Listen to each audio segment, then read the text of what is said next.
Hej Anne-I, her er det Kasper, der snakker, og jeg vil lige lynhurtigt forklare figur 181 i bogen.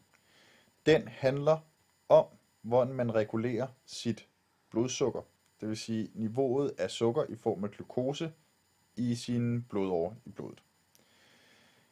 Ude til venstre på figuren, der kan man se en blodåre. I den, der er tegnet sådan en glukosemolekyle. Og hele pointen er, at sådan et glukosemolekyle, det er både for stort og for polært til af sig selv at bare diffundere ind i en celle, hvor det skal virke. Det kan det ikke. Det skal hjælpes på vej. Og det skal det ved faciliteret diffusion, hvor det bliver hjulpet på vej af et protein, der sidder i membranen, der er specifikt over for glukose. Men det membranprotein, det sidder ikke i membranen hele tiden. Det sidder der kun, hvis det bliver stimuleret.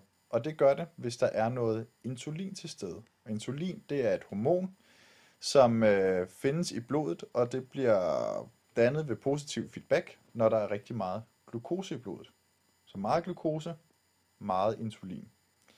Insulinen, det kan sagtens hoppe over cellemembranen. Det kan binde sig til en specifik receptor. Og når det har gjort det, så stimulerer det en vesikel inde i cellen, hvorpå der sidder en glukosespecifik receptor til at vandre ud og sætte sig i cellemembranen.